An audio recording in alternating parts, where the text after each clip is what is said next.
What is up guys, Jared back with part 2 of the LeTV X600 review where I go over the camera and battery performance. But if you haven't already watched part 1, you can click on the link in the description below to go watch that. So the LeTV X600 houses a 13 megapixel rear shooter with optical image stabilization. I'm pretty sure it's a Sony Exmor RS of some sort, but it's quite possible that it's a Samsung. Anyways, it actually works pretty good. Certainly much better than other China phones with similar cameras, though it does still suffer from the same severe under and overexposure compensation in auto mode.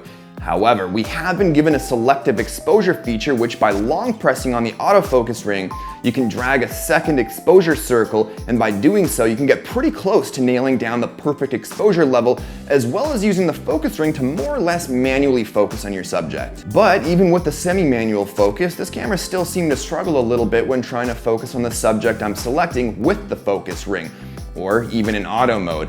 Maybe 1 out of every 6 pictures would turn out of focus, but I gotta tell you, the OIS on this camera was a big lifesaver for somewhat darker scenes where the shutter speed would slow down to adjust exposure levels.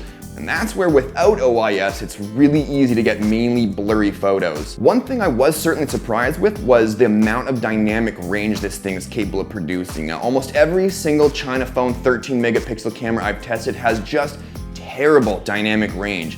Not that this phone has Samsung Galaxy S6 or Note 4 levels of dynamic range, but honestly, this really isn't half bad. Like, take a look at those clouds. There's a surprising amount of detail being shown for a phone priced at less than $350. You'll also notice that color reproduction looks pretty good too, especially when you nail down the exposure. I also snapped a few shots of the sunrise, one in HDR mode and one in normal auto mode, and the results are pretty awesome. So thanks to that Exmor RS sensor, this phone is capable of recording video in 4K. However, you really need to be stationary when recording. Otherwise, too much movement causes the camera to go totally bonkers and completely clips everything.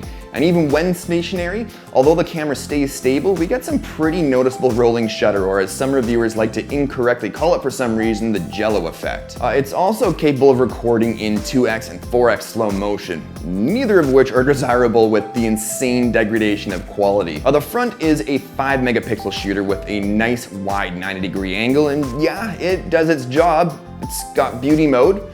That's about it. So moving on to the battery, 3000 milliamp hours, which is a decent capacity. It's also non-removable, but are you really surprised? I spent the day really testing it out with a couple of hours straight of YouTube, about a half hour of gaming, which then brought me down to about 40%.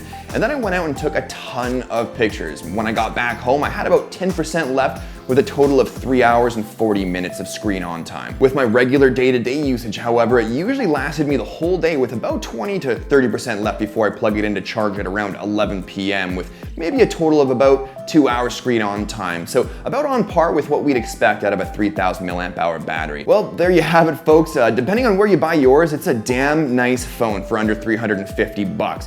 I just hope that we see a meaningful software update to address the odd system hang issues and the camera's 4K quality. If you do want to pick one up for yourself, I'll have a link in the description below for pricing and availability, as well as a link to part 1 of this review where I go over its features and performance. So check that out if you haven't already. Click that like button if you liked the video, and don't forget to subscribe for more videos like this one if you haven't already. But thanks as always for watching, and I'll talk to you all in the next one. Cheers.